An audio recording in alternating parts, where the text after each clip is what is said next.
आधी हकीकत आधा फसाना।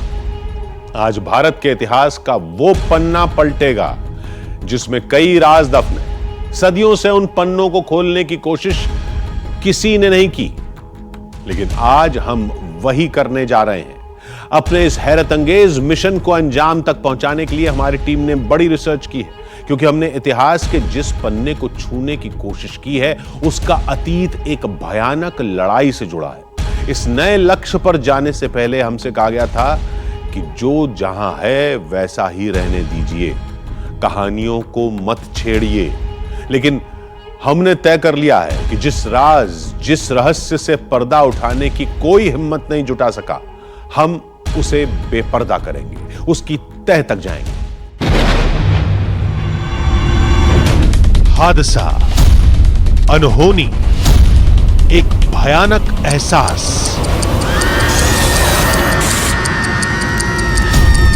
पूरा हाथ का निशान बना हुआ है यार, ये देख रहे हो। रहस्य और रोमांच से भरी कहानियों में पहली बार सिरसागढ़ की सन्न कर देने वाली दास्तान।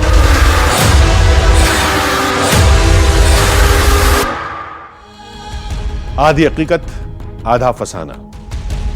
क्या मौत के बाद इंसान जिंदा हो सकता है? क्या सिद्धियां इंसान को अजर अमर तक बना सकती हैं? क्या आत्माएं अपने मकसद को पूरा करने के लिए एक जगह से दूसरी जगह जा सकती हैं? ये वो सवाल हैं जिनके अपने आध्यात्मिक मायने रहे हैं। विज्ञान भी इन सवालों के जवाब तलाशने में जुटा है।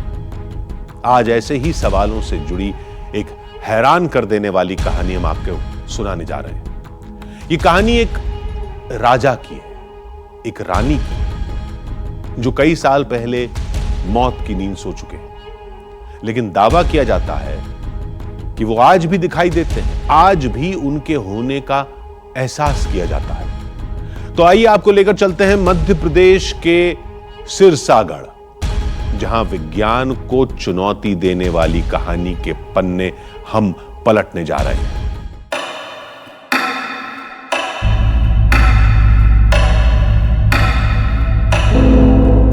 घड़ी के इन कांटों को देखिए,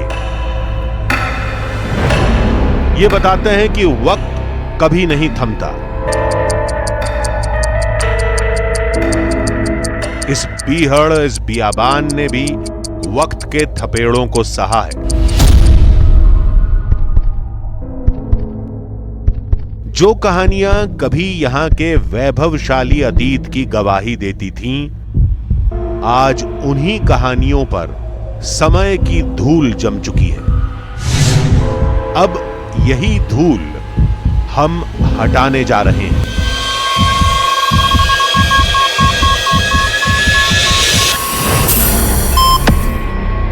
इस दुनिया में सबसे ज्यादा ताकतवर चीज वक्त है। वक्त के साथ सब कुछ बदल जाता है। डेमोग्राफिक्स बदल जाते हैं, ट्रेड रूट्स बदल जाते हैं, बस्तियां उजड़ जाती हैं और दूसरी जगह जाकर बस जाती हैं। और ऐसा ही कुछ इस इलाके के साथ हुआ। सिरसागढ़ एक बड़ी राजधानी थी, लोग यहाँ पर बहुत बड़ी तादाद में रहा करते थे और उसके बाद फिर सब कुछ बदल गया, लोग भूल गए और साथ ही साथ इस मंदिर के बारे में भी लोग बिल्कुल भूल गए। किसी को भी नहीं पता था सिवाय उस भक्त के जो रोज़ाना रात में यहाँ पर आते थे और फूल और पानी चढ़ाकर वापस इस जंगल में कहीं समा जाते थे। वो कौन हैं जिनकी चर्चाएं यहाँ होती हैं? वो कौन हैं जिनकी वीरता के किस्से यहाँ दर्ज हैं? वो कौन हैं जिनकी अदृश्य शक्ति का दावा किया जाता है? कौन है वो गुमनाम ताकत जो रात के अंधेरों में यहां मंडराती है?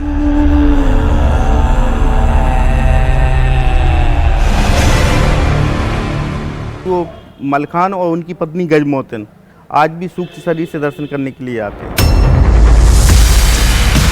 यही जानने और समझने के लिए आधी हकीकत आधा फसाना की टीम जा पहुंची मध्य प्रदेश के सिरसागढ़। यहां पहुंचते ही सबसे पहले हम जा पहुंचे रहकोला देवी के मंदिर।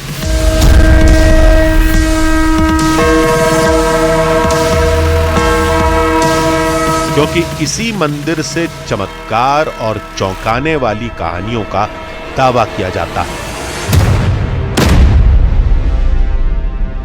पूर्वजों से मैंने यही सुना है कथा कि जो मलखान की इष्ट देवी रणकौशला देवी रहीं तो वो हिंगलाज जाया करते थे।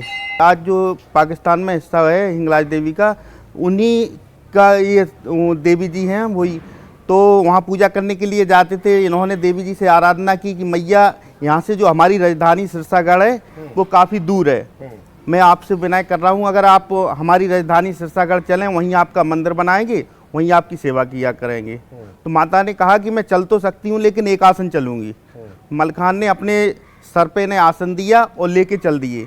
तो आज जो वर्तमान में यहाँ पर जो मंदिर बना हुआ है, यहाँ एक पीपल का वृक्ष था प्राचीन, और यहाँ पर आकर उन्होंने ध्यान भूल गए इस चीज़ का कि मैं एक आसन चलूँगी। तो लव शंका के लिए, जलपान के लिए जैसे ही माता जी का आसन लेके नीचे रख दिया और जलपान इत्यादि से निवृत्त हुए, उसके बाद जैसे ही माता को धारण करने लगे तो उन्होंने इतना वजन बढ़ा दिया मूर्ति में कि वो हिला नहीं सके।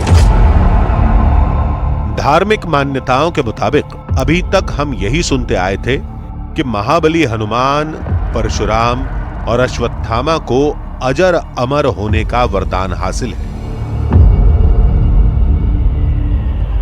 पुराणों में कुछ कैरेक्टर्स ऐसे हैं जिनको अजर और अमर कहा जाता है, जैसे हनुमान जी या अश्वत्थामा। लेकिन यहाँ मामला बिल्कुल अलग है, क्योंकि हम बात कर रहे हैं मलखान की, और मलखान को एक इंसान के तौर पे देखा जाता है और ये भी माना जाता है कि उनकी मृत्यु हुई थी। उसके बावजूद भी उन दोनों का यहाँ आना अपने आप में एक बहुत बड़ा और बहुत डिफरेंट चमत्कार है। हम आत्माओं को नहीं मानते, लेकिन मंदिर में पहली पूजा के जो फूल मिलते हैं उन्हें कौन चढ़ाता है, वो भी मंदिर के कपाट बंद होने के बाद। ये जानने के लिए हमें एक और नई कहानी को समझना होगा। वो है रानी गजमौतन के सती होने की कहानी। वो सती इसलिए हुई थी कि इन्हें जो माँ रणकौशला देवी है, इनका प्राचीन नाम रणकौशला है, ये मलखान की आराध्या देवी थी।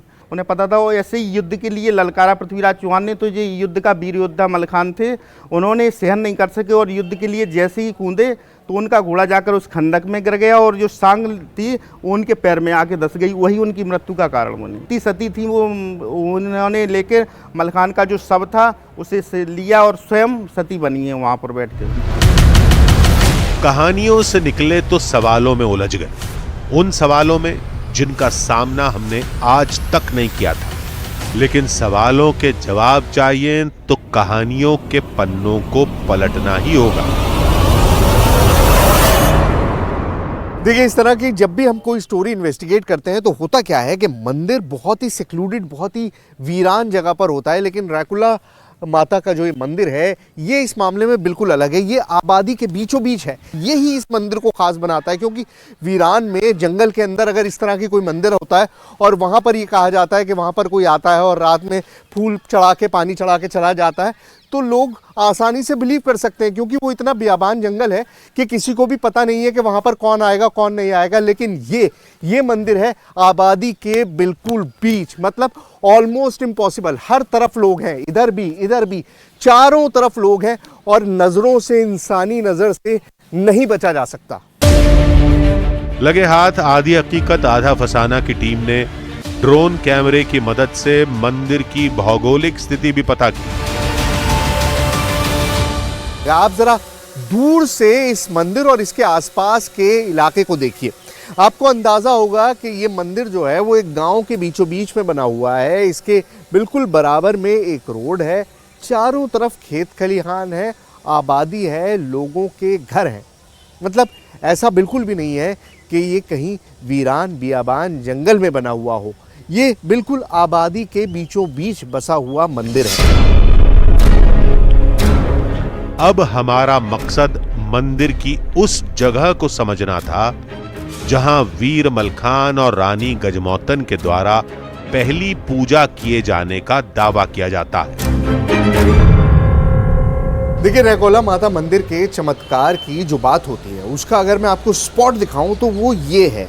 यहाँ पर जो बिल्कुल गर्भगृह के अंदर ये दरवाज़ा है, आप जिस दरवाजे पे ये गेट लगा हुआ है शीशे का, इसके बाद ये लोहे की जाली लगी हुई है, उसके बाद ये जो हिस्सा है यहाँ पर अभी भी फूल रखे हुए हैं, लेकिन ये फूल वो नहीं है जो सुबह मिलते हैं, ये फूल तो बाद में पूजा करके रखे गए होंगे, लेकिन ये वो एग्जैक्ट स्पॉट है।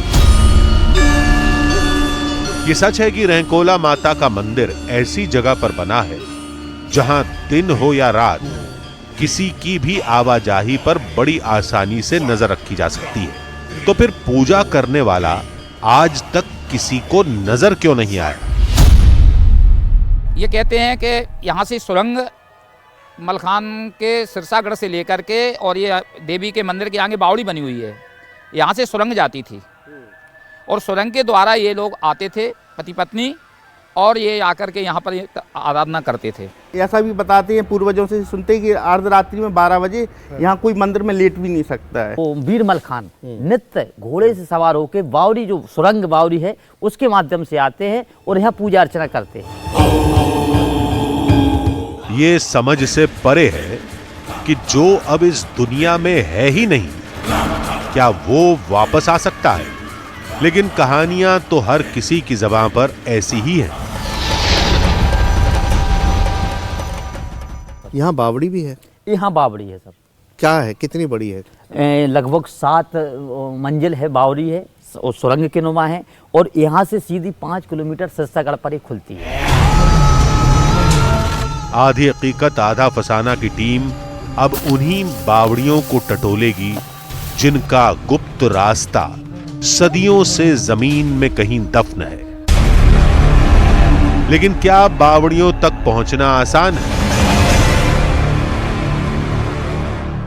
बावड़ी तक जाया जा सकता है? बिल्कुल सर, क्यों ना। अच्छा। अपन बावड़ी तक जा सकते हैं। आप चलेंगे साथ? साथ चलेंगे, क्योंकि अंतिम जो गुफा है उसमें पानी भरा हुआ है। हाँ। वहां तक अपन पहुंच सकते हैं।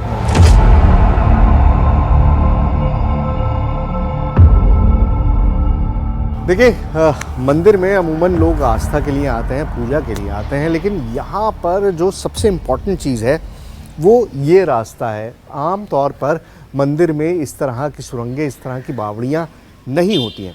अब ये बावड़ी, ये सुरंग कितनी पुरानी है ये तो आपने सुन ही लिया कि हज़ारों साल से मंदिर है और तभी से ये बावड़ी, ये सुरंग यहाँ पर मौजूद है। लोगों ने इसका इस्तेमाल भी किया है, इस पूरे इलाके को पानी भी इसी से सप्लाई होती थी। लेकिन क्या यहाँ पर अभी भी रास्ता है? क्या अभी भी इसके ज़रिए उस किले तक, जो यहाँ से करीबन 5 किलोमीटर दूर है, वहाँ पहुँचा जा सकता है? ये समझने के लिए ज़रूरी है कि इस गुफा में, इस सुरंग में, इस बावड़ी के अंदर जाया जाए। अब मुझे रास्ता नहीं पता है, सर को पता है, तो सर चलिए।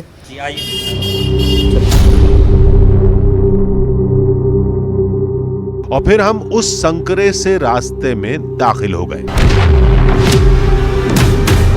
बावड़ी में ये देखिए, यहाँ से बिल्कुल रास्ता ख़त्म है, पानी नीचे दिखाई दे रहा है, मतलब आगे जाने का रास्ता सच बिल्कुल भी नहीं है। और 2 मंजिल हम नीचे आए हैं, उसके बाद से जगह बहुत कंस्ट्रिक्टेड है, बहुत छोटी सी जगह है और एकदम से ऐसा लगा जैसे प्रेसिपी होता है, जैसे बिल्कुल ख़त्म हो गया रास्ता, उस तरह का है।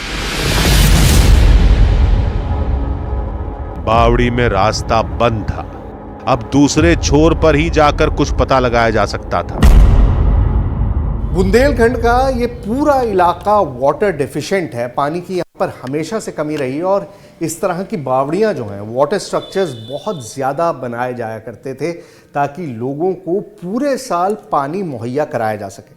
और यही बावड़ियाँ जो हैं एक तरह के पैसेजवे का भी काम करती थी। अब जैसे इस बावड़ी के बारे में पूरी कहानी है कि ये 5 किलोमीटर दूर उस किले से कनेक्टेड है, मतलब एक एंड मंदिर और दूसरा एंड इसका किला, और इसमें पानी भी है। पानी के थ्रू आना जाना शायद हमारे लिए इम्पॉसिबल हो, हमको नहीं पता कि कितना गहरा है क्या नहीं है, लेकिन हो सकता है उस वक्त लोग जानते हों और ये आसान पैसेज वे हो।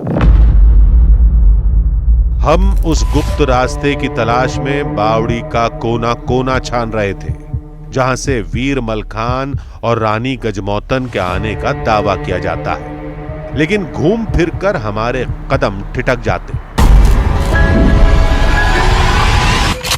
तो कुछ भी हारी जेब, आगे तो नहीं जा सकते हैं सर। ये जो आपको जीना दिख रहा है, ये 3री मंजिल तक अपन फिलहाल 2री मंजिल पर कवर कर चुके हैं। 3 मंजिल पानी के डूब में है। यहाँ से जाना मुश्किल है सर, क्योंकि इसमें जहरीले जीव जंतुओं की भी आशंका है। वो तो दिखे रहे हैं, ऊपर से भी कछुआ भी दिखा हमको, मछलियाँ भी पता नहीं कौन है, सांप भी हो सकता है, पानी रुका हुआ वो रुका हुआ पानी है और जी। इससे आगे जाना अपना खतरा है अपने लिए। यहीं अगर आप कैमरा भी लगा दो तो आपके कैमरे बेकार हो जाएंगे, क्योंकि अदृश्य शक्ति इसी से आज भी रास्ते से आती है। लेकिन किले की तरफ आगे बढ़ने से पहले हमें बावड़ी का एक और कोना मिला।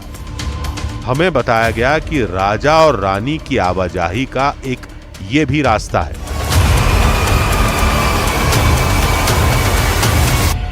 सुना तो ये जाता है सर, इसी रास्ते से आज भी अदृश्य शक्ति आती है घोड़े पर सवार होकर के। बावड़ी का रास्ता बेहद तंग था। ऑक्सीजन की कमी ने अब हमारी सांसों को जकड़ना शुरू कर दिया था। रेगुला माता मंदिर में भी जैसे जैसे हम ऊपर से नीचे की तरफ उतरते जा रहे हैं तो मुझे महसूस हो रहा है कि हम किसी ऐसी जगह जा रहे हैं जो नॉर्मल नहीं है। और अब आप इस फीलिंग को किसी भी तरह से डिस्क्राइब नहीं कर सकते। मैं शब्दों में बयान करने की कोशिश करूं तो गारंटेड बात है कि मैं आपको नहीं समझा पाऊंगा कि ये सब क्या है, लेकिन एक फीलिंग ऐसी ज़रूर है कि कुछ ना कुछ ऐसा है जिसे एक्सप्लेन नहीं कर सकते। बावड़ी से निकलने के बाद अब वक्त था किले की तरफ रुख करने का।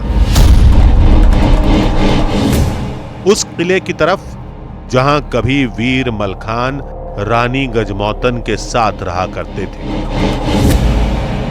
लेकिन उससे पहले उस दुर्गम रास्ते को समझना जरूरी था, जहां जाने की हिम्मत चंद लोग ही जुटा पाए हैं। देखिए, कहानी यह है कि दो दिव्य आत्माएं हैं और मान्यता यह है कि यहाँ पर सिरसागढ़ का जो किला है, वहाँ पर ये सिरसागढ़ का किला है और यहाँ पर रैकोला माता का मंदिर है।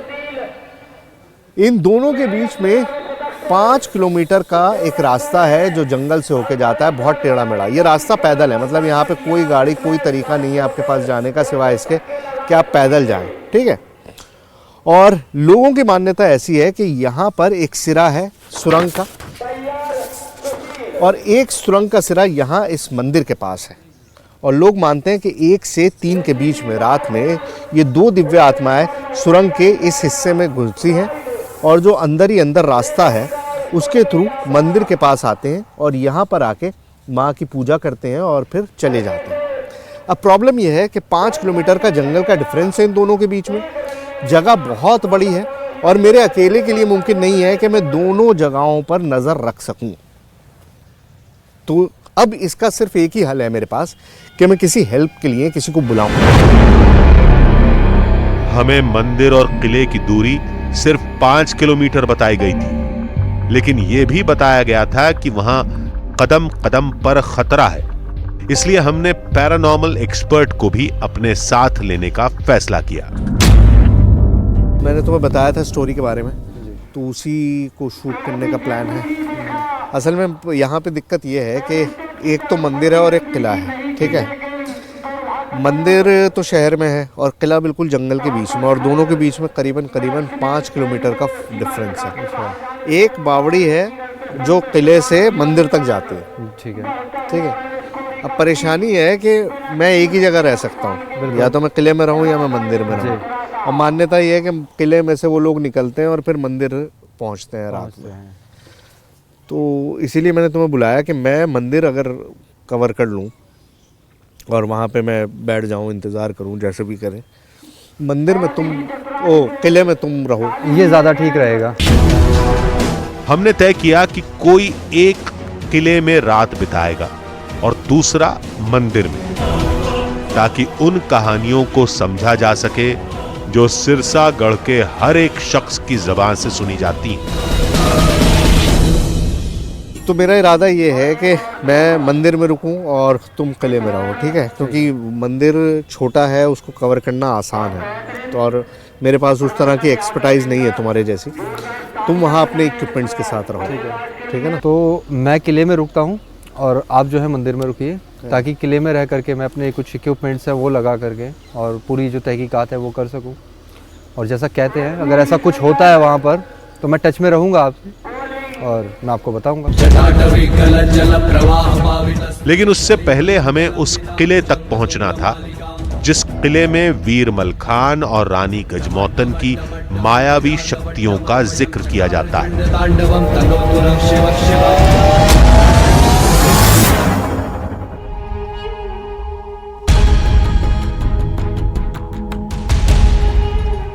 वीर मलखान और रानी गजमोतन से जुड़ी कई कहानियां हम अब तक सुन चुके थे।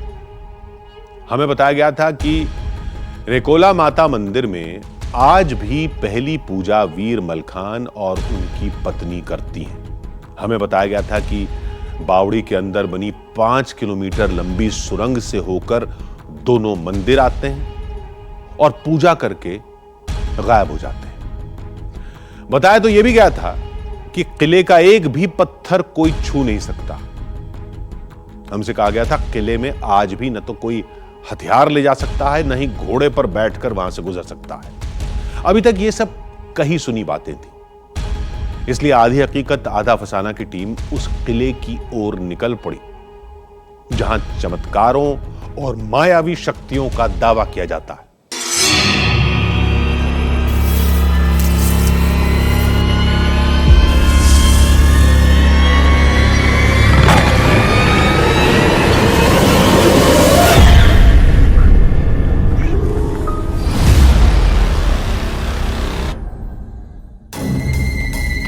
इंसान अगर कुदरत को चुनौती दे तो कुदरत उसके लिए मुसीबत बन जाती है।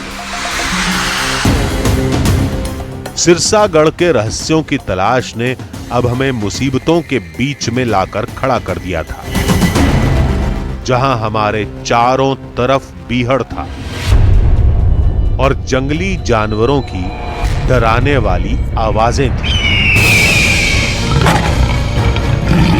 और रास्ते में भटक जाने का खतरा, क्योंकि लोगों ने बताया था कि हम जिस किले की ओर आगे बढ़ रहे थे वहां आज भी वीर मलखान की सत्ता चलती है और सब कुछ उन्हीं के हुक्म पर होता है।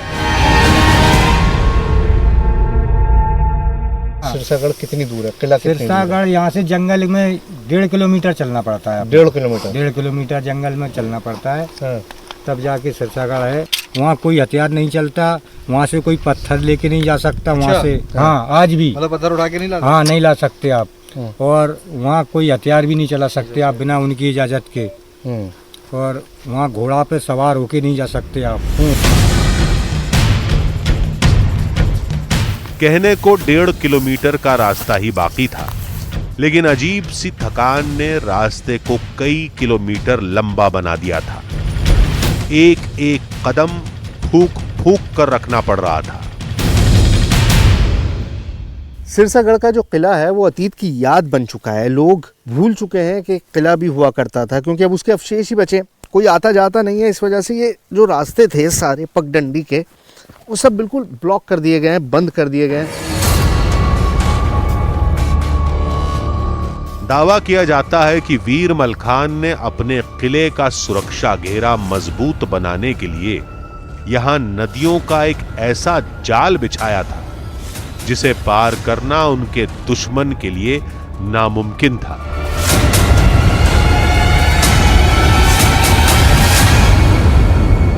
देखिए, कहानियां बहुत सुनी सुनाई जाती हैं, लेकिन एक कहानी जो हर कोई जानता है वो ये कि मलखान और पृथ्वीराज के बीच में एक बहुत लंबी लड़ाई चली। बहुत सालों तक दोनों एक दूसरे के प्रतिद्वंदी रहे, दोनों एक दूसरे के आमने सामने रहे और इसी वजह से किले की तरफ जाने वाला रास्ता इतना मुश्किल है, क्योंकि मलखान नहीं चाहते थे कि उन्हें कभी भी किसी तरह का कोई सरप्राइज अटैक उन पर हो। इसी वजह से चारों तरफ नदियों का जाल है, चारों तरफ इस तरह के छोटे छोटे नाले हैं कि अगर कोई फौज किले की तरफ हमला करेगी तो आसानी से वहां तक नहीं पहुंच सकती।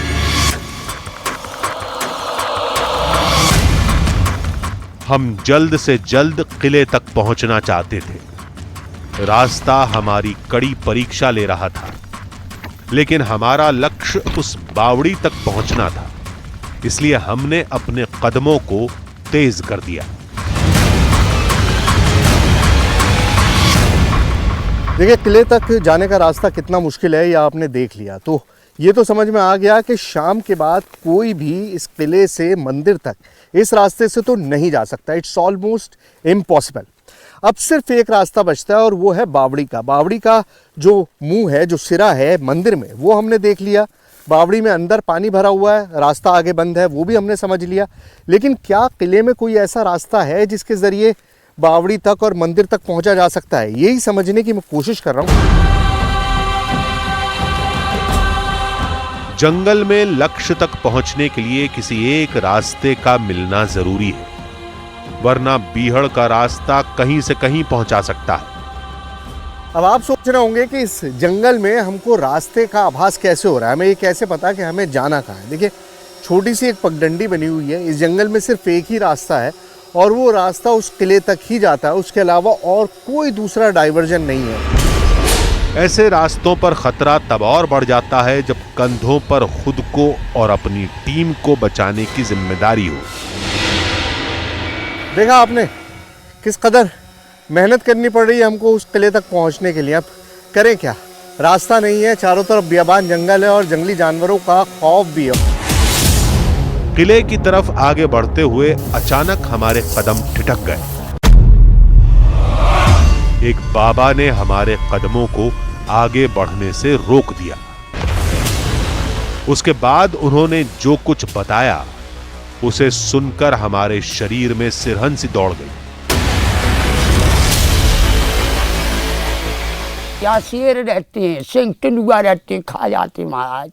बड़े बड़े हिंसक जानवर रहते हैं और सबसे बड़े दानव मनुष्य रहते हैं जो तुमको मार जाते हैं महाराज। के डर के कोई आता नहीं यहाँ पर। यहाँ डकैत रहते हैं, भीषण। यहाँ कतलेआम हो, यहाँ 5-5 के गले कटे मरते हैं महाराज। बाबा ने भी इस बात का दावा किया कि इलाके के लोग वीर मलखान और रानी गजमौतन के बारे में जो कुछ कहते हैं वो सिर्फ फसाना नहीं है, बल्कि उनका हकीकत से वास्ता है। वो पूजा करने रोजाना मंदिर जाते हैं? डेली जाते हैं। वही तो कह रहा है, यही तो हमने देखे। हमको यहाँ से जाती है? यहीं से जाती किले से? आओ, जब जगाएंगी तो ज्योति जल रही उनका रूप है, तो ज्योति बुझ रही हो, हमको जगा देती, वे जाती। हम बता दें, टाइम बता दें उनको। किस टाइम जाती हैं? 1 बजे से लेकर 3 बजे के बीच में। जय श्री राम। रात को 1 से 3 के बीच में। तो क्या सच यही है जो इलाके के लोगों और बाबा ने कहा? जो भी हो, हकीकत और फसाने के बीच खिंची इस लकीर को समझने के लिए किले को समझना जरूरी था।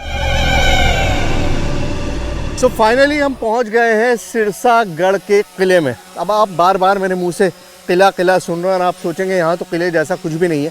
बेसिकली सिरसागढ़ किला एक बहुत बड़ा किला हुआ करता था, लेकिन अभी सिर्फ उसके अवशेष बचे हैं, सब कुछ खत्म हो चुका है। किले की इस तस्वीर ने हमें वो कहानी भी याद दिलाई जिसका जिक्र हमसे पहले भी किया गया था।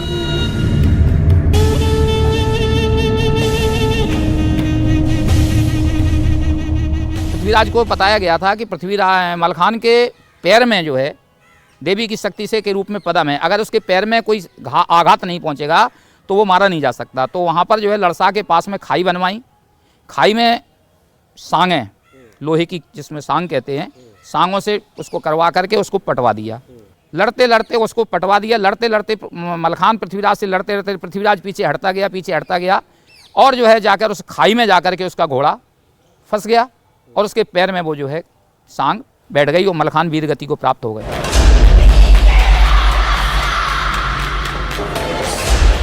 वक्त की मार ने किले को खंडहर में तब्दील कर दिया था, लेकिन बीहड़ के बीचों बीच बने कई ढांचों ने यह जरूर बता दिया था कि कहानियों की हकीकत भले ही कोई हो, लेकिन इस इलाके का अतीत से जरूर गहरा वास्ता है। वक्त की मार से इस किले में सब कुछ खत्म हो चुका है। इनफैक्ट इसको किला कहना ही एक अजीब सी बात है, क्योंकि ये सिर्फ एक खंडहर है, उसके अलावा कुछ भी नहीं है। लेकिन एक चीज जो बची हुई है वो ये एरिया। आप देखेंगे कि बाकी जगह दीवारें, ईंटें, कुछ भी नहीं बचा है, सब कुछ गिरा हुआ है। लेके कोई नहीं गया है, क्योंकि लेके यहाँ से कोई कुछ नहीं जाता। लेकिन ये एरिया बिल्कुल अनटच्ड है। ऐसा लगता है जैसे यहाँ पर कभी कोई आया ही ना हो और सिवाय छत के हर चीज़ उसी तरह से इंटैक्ट खड़ी है जैसे किसी ज़माने में खड़ी होगी।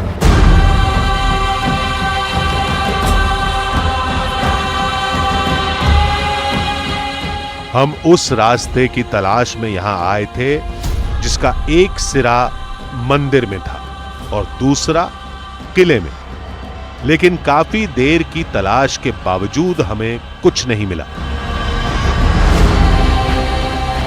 इस किले के अवशेष तलाशने की कोशिश मैं काफ़ी देर से कर रहा हूँ, लेकिन ऐसी कोई भी चीज़ मुझे आसपास दिखाई नहीं दी जो ये साबित कर सके कि यहाँ पर किले की कोई दीवार या कोई भी ऐसी चीज़ थी, सिवाय इस एक पैनल के।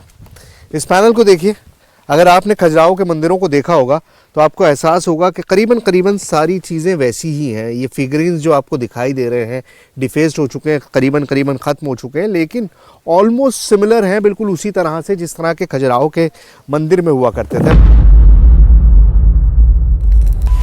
बावड़ी की तलाश में भटकती आधी हकीकत आधा फसाना की टीम के कदम अचानक एक विशाल पेड़ के नीचे जाकर ठहर गए, जहां कई सारे झूले लटके हुए थे। माता के बारे में फेमस है, गजमोतन माता के बारे में, कि जो भी उनसे बच्चे की उम्मीद करता है, मुराद करता है, उसकी मुराद ज़रूर पूरी होती है। और इसीलिए इस बियाबान जंगल में लोग आते हैं और पेड़ों पर इस तरह झूले टांग कर जाते हैं ताकि उनको औलाद का सुख मिल सके। इसी बीच हमारी नजर एक ऐसे मंदिर पर पड़ी जहां रानी गजमोतन के सती होने का दावा किया जाता है। देखिए, गजमोतन माता के लिए आज लोगों की आस्था भले कुछ भी हो, लेकिन हकीकत यही है कि वो मलखान की रानी थी और मलखान की मृत्यु के बाद जब उनकी मौत हो गई तो उसके बाद उन्होंने भी सती को अपना लिया और इसी जगह पर वो सती हुई थी। और आज यहाँ पर एक छोटा सा मंदिर है। अब उनका कोई स्वरूप ऐसा सच नहीं है, लेकिन जो कुछ भी है वो ये मंदिर ही है। किले से जुड़ी एक कहानी तो ये भी बताती है कि आज भी यहां से कोई घोड़े पर सवार होकर निकलता है। आज भले हम आसानी से इस किले में घूम रहे हों, लेकिन एक वक्त ऐसा था जब इस किले में कोई नहीं आता था। इनफैक्ट घोड़े से तो इस किले के सामने से भी कोई नहीं गुजरता था। बारात अगर जाती थी तो दूल्हा भी घोड़े से नीचे उतर जाता था, क्योंकि मान्यता ये थी कि वीर मलखान को ये कतई पसंद नहीं है कि उनके सामने कोई अपना रौब दिखाने की कोशिश करे। किस्से कहानियों में उलझते हुए आखिर हम उस जगह पर पहुंच गए जहां उस बावड़ी के होने का दावा किया जाता है, जिसका दूसरा सिरा मंदिर में हम आपको दिखा चुके थे। देखिए, इस किले तक पहुंचना अपने आप में एक जद्दोजहद थी, लेकिन आने के बाद से मुझे एहसास हुआ कि जो मैंने किया वो ठीक किया। फाइनली मैं कनेक्ट उस मंदिर और इस किले के बीच में एस्टैब्लिश कर पाया हूं। ये बात तो साबित हो गई है कि वो जो बावड़ी है वो किले को और मंदिर को दोनों तरफ से जोड़ती है। अब मंदिर में उसका सिरा तो हमें मिल गया था, और किले में उसका सिरा कहाँ है? यहाँ जिस जगह पर मैं इस वक्त मौजूद हूं, यही वो जगह है जहां पर उस बावड़ी का दूसरा सिरा मौजूद है। ये बावड़ी किसी अहम सबूत से कम नहीं थी, लेकिन मुश्किल इस बात की थी कि इसमें दाखिल कैसे हुआ जाए।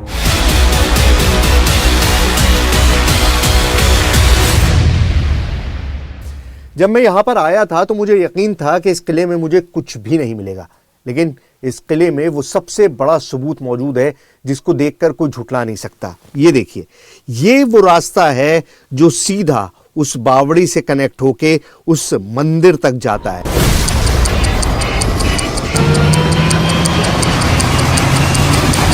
सवालों के अधूरे जवाबों के बीच वक्त धीरे धीरे खिसकता जा रहा था, इसीलिए अब समय हो चुका था टीम के बट जाने का और अंधेरा होने से पहले रंकोला माता के मंदिर तक एक बार फिर पहुंचने का।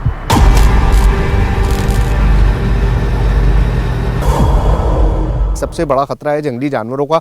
कोई प्रोटेक्शन नहीं है, कोई हथियार नहीं है, कोई ऐसी चीज़ नहीं है जिससे मैं उन्हें अवॉइड कर सकूं। सो अल्टीमेटली अब सिर्फ दो ही रास्ते थे कि यहाँ रुकें और रात में 1 से 3 के बीच में यहाँ देखें कि हमको क्या नज़र आता है, या फिर हम मंदिर जाएं। सेफर ऑप्शन है मंदिर जाएं, क्योंकि वहाँ पर पूजा होगी या नहीं होगी ये हमको पता चल जाएगा। लेकिन अब भागना है, जल्दबाजी है, चलिए।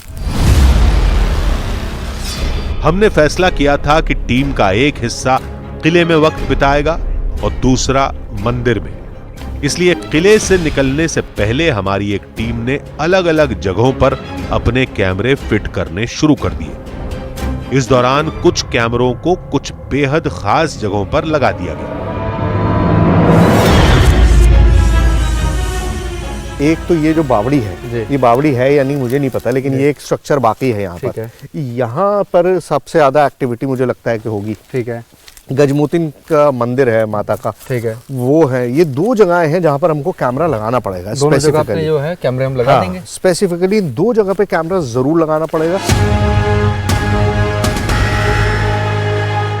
किले में ये तैयारियां इसलिए जरूरी थीं ताकि उन कहानियों को करीब से समझा जा सके जो कहानियां हमें इलाके के लोगों ने सुनाई थी। वीर मलखान और रानी गजमौतन की कहानी और मंदिर में होने वाली पहली पूजा की कहानी। चलो भाई, okay okay, best of luck, best of luck.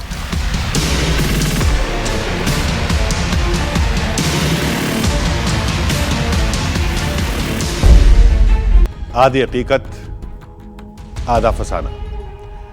दावों के आधार पर हम अब तक मंदिर और किले का चप्पा चप्पा तलाश चुके थे, लेकिन सवाल अब तक अनसुलझे थे। इसलिए आगे जो भी कुछ हमें करना था, टीम में बंटकर करना था, वो भी रात के अंधेरे में। हमें चेतावनी दी गई थी कि किले में रात को रुकना खतरे से खाली नहीं है। इसके बावजूद हमने अपनी एक टीम को किले में लगा दिया, जबकि दूसरी टीम मंदिर में थी। हमने जो तय कर लिया था, अब बस उसे आगे बढ़ाना था। लेकिन यही रात हमारी टीम के लिए बुरे सपने की तरह साबित हुई। हमारे साथ वो हुआ जो अब तक किसी भी सफर में नहीं हुआ था।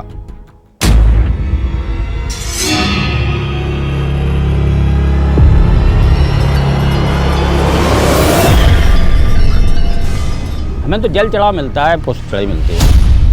अकेले देख नहीं पाएगा उन्हें, कहना पूजा को कर रहा है। कोई भी अगर घोड़ा पे बैठ के निकलता है तो वहाँ घोड़ा पे बैठ के नहीं निकल सकता। आज भी वहाँ पे रात्रि में, मध्य रात्रि में घोड़ों की आवाज आती है। पूरी जिंदगी में मेरे साथ ऐसा कभी नहीं हुआ जो सिरसागढ़ किले पर मेरे साथ हुआ। चमत्कारों और कौतूहल से भरी इन्हीं बातों ने हमें सिरसागढ़ पहुंचाया था। अब हमारी एक टीम बीहड़ के बीचों बीच बसे किले में थी, जबकि दूसरी टीम एक बार फिर रहकोला माता के मंदिर पहुंच चुकी थी। यहां हमें बस मंदिर में रुकने की इजाजत लेनी थी। आपको थोड़ी सी हमारे साथ कोऑपरेट करना पड़ेगा, थोड़ा सा हमको इजाज़त देनी पड़ेगी कि हम रात में यहाँ रुकें और देखें भाई क्या होता है, और फिर सुबह तो आप आ ही जाएंगे। बिल्कुल बिल्कुल बिल्कुल। हमें मंदिर में रुकने की इजाजत दे दी गई। अब बारी थी सीसीटीवी कैमरे को फिट करने की, ताकि अगर हमारी नजरों से कोई हलचल बच जाए तो सीसीटीवी में रिकॉर्ड हो जाए। तो जैसे मैंने प्लान किया था, कैमरा मैं ले आया हूँ, सीसीटीवी कैमरा है। इसको एक पावर यहाँ से देंगे और यहाँ पर ये कैमरा रख दिया है। अब मंदिर के कपाट बंद होने का वक्त आ गया था।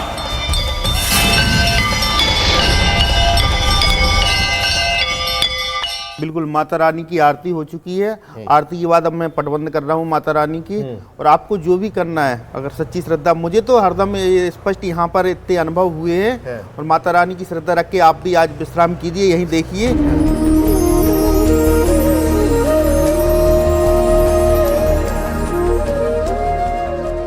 तो आपने सर्दी का इंतजाम माता का भी कर दिया है? हाँ बिल्कुल, माता रानी को कंबल उड़ा दिया है, साइन करा दिया है। अच्छा, अब उसके बाद पट बंद करेंगे। इसमें भी ताला लगाते हैं क्या? हाँ, इसमें भी ताला लगाते हैं।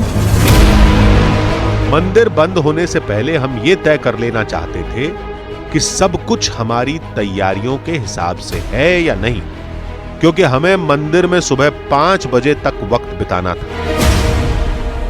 आपको बहुत अजीब शायद लग रहा हो कि प्रोसेस को इतने सूक्ष्म डिटेल में, इतनी ज़्यादा डिटेल तरीके से हम दिखाने की कोशिश कर रहे हैं। मैं चाह रहा हूं कि कोई भी चीज़ मिस ना हो।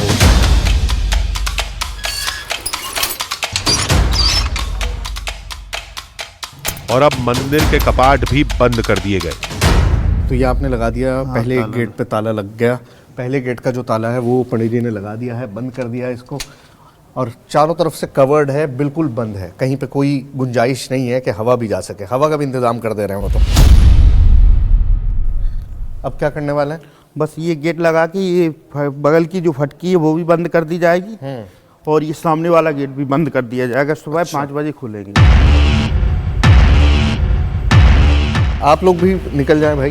तीसरा लॉक लगाने के बाद अब बारी थी मेन गेट पर लॉक लगाने की।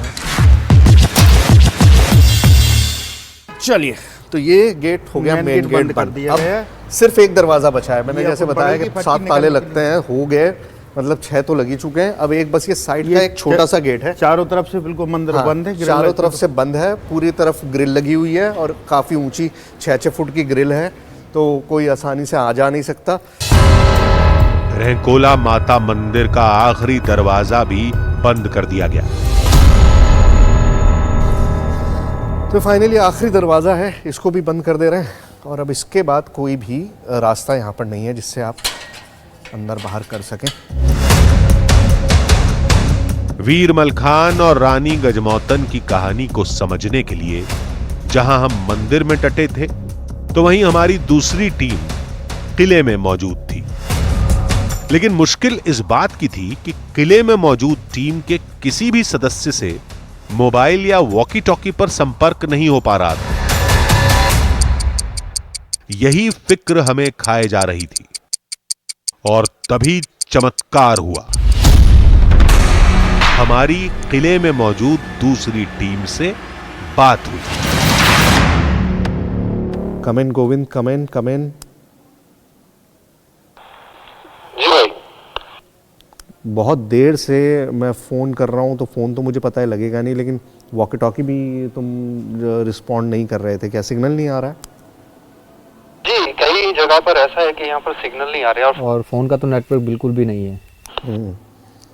यार, आई एम वेरी वरीड। तुम दोनों सेफ हो ना, मतलब वहाँ पे, क्योंकि जंगल है, बिल्कुल बियाबान, रोशनी नहीं है। हम तो बिल्कुल रोशनी में बैठे हुए मंदिर में। सब सेफ है ना वहाँ? हाँ, अभी तक तो सब जो है सेफ हैं। और बस कुछ जंगली जानवर हैं, उनकी जो आवाज़ें हैं उनसे थोड़ा सा डर है, लेकिन अभी तक ऐसा कुछ हुआ नहीं है यहाँ पर। कुछ होता है तो मैं ज़रूर आपको बताता हूँ। अब 1 बज गया है और बहुत ख्याल रख के अपना जो भी आप करो। प्लीज़ बी वेरी केयरफुल, मतलब आप कुछ भी करिए अपना ध्यान रख के करिए। हाँ, यहाँ पर अभी तक तो हम लोग जो है सेफ हैं और पूरा ख्याल है यहाँ पर, और जैसा भी कुछ होता है तो मैं आपको ज़रूर बताता हूँ। ओके, सब सेफ है, सब बढ़िया है। सुबह होने वाली है, 3-4 घंटे की बात और है, पंडित जी आ जाएंगे, सब पता चल जाएगा। हमें बताया गया कि किले में सब कुछ ठीक है, इसलिए हम निश्चिंत हो गए और एक बार फिर मंदिर के कोने कोने को तलाशने लगे। देखिए, मैंने ये सोचा कि बहुत देर हो गई अंदर, मैंने अभी तक देखा नहीं। बाहर से तो मैं सारी चीज़ें देख ही रहा हूँ, इसीलिए गेट खोल के एक बार मंदिर का मुआयना कर लिया जाए। बदलेगा कुछ भी नहीं, बदलेगा कुछ भी नहीं, वो मुझे भी पता है, because nothing would happen, but still एक कोशिश है कि एक बार सारी चीज़ों को देख लिया जाए अपनी आंखों से। आइए। उधर हमारी पैरानॉर्मल टीम किले में होने वाली हर हलचल पर नजर बनाए हुए थी। क्या करना चाहिए अब 1 बज गया, चलना चाहिए अब तो। मैं क्या चाहता हूँ कि यहाँ पर एक चीज़ बोली जाती है कि यहाँ से कोई चीज़ ले जा नहीं सकते हैं, तो मैं चाहता हूँ कि एक बार यहाँ का पत्थर उठा करके देखें। नहीं सर, ये नहीं, ये तो गलत है। यहाँ के लोगों से, बहुतों से सुना है ऐसे गड़बड़ हो जाती है। आप बेफिक्र रहो, कुछ नहीं होगा। अरे मानो सर, ऐसे नहीं, मैं हूँ ना, कुछ नहीं होगा, चलो। बस यही हमारी सबसे बड़ी भूल साबित हुई। तो चलते हैं अवधेश बाहर। हाँ चलिए, अब चलिए जी, चलते हैं। अरे गोविंद जी, गोविंद जी, अरे गोविंद जी क्या हुआ? गोविंद जी, अरे वो कहाँ है गोविंद जी? अरे सर जल्दी आइए सर, जल्दी आइए यहाँ सर, गोविंद जी गिर गए हैं सर, जल्दी आइए। गोविंद जी, अवधेश आराम से बताओ क्या हुआ है, आराम से बताओ, घबराओ मत। सर ये गोविंद जी एक साथ चलते चलते गिर गए हैं, बेहोश हो गए सर, ये जल्दी आ जाइए। यार, वो कह रहा है कि गिर गए हैं। चलो देखते हैं। आ रहा हूँ मैं, तुम घबराना मत, पैनिक मत करना बिल्कुल भी। हाँ, ए ड्राइवर, गाड़ी चला, जल्दी चल, उधर चल, जंगल की तरफ चल। अवधेश, कम इन अवधेश। अवधेश जवाब भी नहीं दे रहा है। अवधेश घबराना मत। क्या हुआ है सभी? अभी तो कुछ देर पहले मेरी बात हुई थी। तेज चला यार, तुम जल्दी चला सकते हो या नहीं?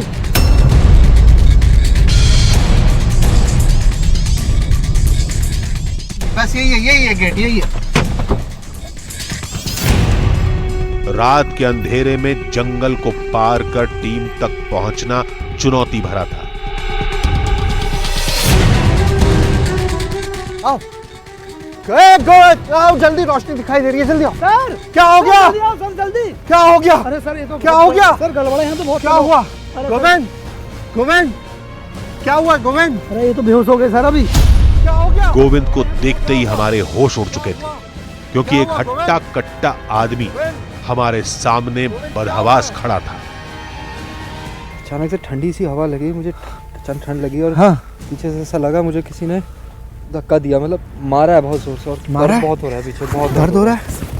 एक सेकंड यार, दिखा, चोट तो नहीं है? आराम से, आराम से। ओह शिट, ओह गॉड, दिखाई दे रहा है तुमको? पूरा हाथ का निशान दिख रहा है। अरे यार शिट, पूरा हाथ का निशान बना हुआ है यार, ये देख रहे हो? सर यहाँ से चलो। हाँ चलो चलो चलो चलो, मंदिर चलो। बहुत देर लगा दी सर आने में। अरे यार 5 किलोमीटर का रास्ता, मैं कैसे आऊंगा? तुम्हें पता नहीं है कितनी दूर पैदल चलना है? न गोविंद को कुछ पता था और न ही टीम के दूसरे साथियों को कि आखिर ये हुआ क्या। इसलिए हमने जंगल से निकलने में ही अपनी भलाई समझी। गाड़ी निकाल ली। लेकिन अब हमें एक बार फिर रहकोला माता मंदिर पहुंचना था, क्योंकि पुरोहित के आने का वक्त हो चुका था, यानी मंदिर के पट खोलने का वक्त। ये लीजिए आपकी चाबियां। बिल्कुल बिल्कुल। एक बार हमने दरवाज़ा खोला था और हम अंदर गए थे। अच्छा अच्छा। उसके बाद फिर हमको बाहर जाना पड़ गया सिरसागढ़। अच्छा ठीक है। बाकी तुम पूरे वक्त यहीं थे। ठीक है सर। चलिए खोलिए, देखते हैं क्या है। तो गर्भगृह में क्या मिलेगा? देखो मैया की कृपा से कुछ तो ऐसे पूजा का सामान मिलना चाहिए, हमारा विश्वास है कि बिल्कुल जरूर कुछ ना कुछ मिलेगा। मिलेगा बिल्कुल। तो 5:10 है जब हम गर्भगृह खोलने जा रहे हैं, मतलब बिल्कुल एग्जैक्ट टाइम जैसे मैंने आपसे कहा था। अब वक्त के इस बीच में 1 घंटे का, शायद 1.5 घंटे का या 2 घंटे का, 1.5-2 घंटे का वक्त ऐसा रहा जब मैं यहाँ पे नहीं रहा। उसके अलावा मैं पूरे वक्त, मतलब 7:30 बजे जब आप गए थे तब से लेके 5:15 बजे तक मैं यहाँ पर। उस वक्त सुबह के 5:10 हैं। तो अब गर्भगृह खोलने की बारी है और देखते हैं कि इसमें क्या हमको मिल पाएगा। मंदिर के पुरोहित ने इस बार भी यही दावा किया कि हम सुबह की पूजा शुरू करें, इससे पहले ही मंदिर में कोई पूजा कर चुका होगा। लेकिन हम ये सब अपनी आंखों से देखना चाहते थे। मुझे तो माता रानी पे विश्वास है, कुछ नहीं कुछ जरूर मिलना चाहिए। पूजा की सामग्री होगी, बिल्कुल जरूर मिलेगी, मेरा ऐसा पूर्ण विश्वास है। बोलिए रहकुला मैया की। ओह ये देखिए यहाँ पर, ओह गॉड, पंडित जी फूल रखे हुए हैं। बिल्कुल, मेरा तो पूर्ण विश्वास था माता रानी के ऊपर, कुछ ना कुछ जरूर मिलना चाहिए। हम जब गए थे सारी चीजें बंद करके गए थे। बिल्कुल, चाबी भी आपको देके गया था मैं। चाबी आप मुझे देकर गए थे। सब कुछ बंद था, ताला उसी तरह से लगा हुआ था जैसे था, लेकिन उसके बावजूद यहाँ पर ये 2 फूल रखे हुए हैं। बिल्कुल बीच में ये 2 फूल हैं। अपने आप में ये इतनी शॉकिंग चीज़ है, अगर आप देखेंगे, मतलब यहाँ पर जब हम गए थे और ये फूल ताज़ा है। आंखों देखा कैसे झुठलाया जाए, क्योंकि मंदिर के भीतर सब कुछ हमारी निगरानी में हुआ। तो सवाल उठता है कि आखिर मंदिर के भीतर फूल कैसे आए, वो भी उसी जगह पर जहां पुरोहित ने दावा किया था। उससे भी ज्यादा चौंकाने वाली वो कहानी जो हमें होश में आने के बाद हमारे साथी ने सुनाई। किले में बीती रात की कहानी। सिरसागढ़ किले पर जब हम रात को थे, तकरीबन 1 बज रहा होगा, हम लोग पूरे जगह का मुआयना कर रहे थे। सडनली मैंने एक वहाँ से सोचा चलो क्या होता है यहाँ पे, लोग कहते हैं एक बार करने से क्या है। मैंने पत्थर उठा लिया वहाँ पर और वो जो पॉकेट में रख लिया। 10 या 15 कदम मैं दूरी पर चला होऊंगा, अचानक से मुझे क्या लगता है कि पीछे से कोई आया और जैसे किसी ने मुझे मारा हो। बहुत ज़ोर से मुझे पीछे लगा पीठ पर। उसके बाद क्या हुआ मुझे नहीं पता। शंकाएं हमारे दिमाग में घर कर गई, क्योंकि भले ही गोविंद के साथ जो हुआ गोविंद जी, उसे इत्तेफाक मान लिया जाए, लेकिन हमसे कहा भी गया था कि किले का एक भी पत्थर उठाना तो दूर, छूना तक मना है। अब इस चेतावनी का क्या?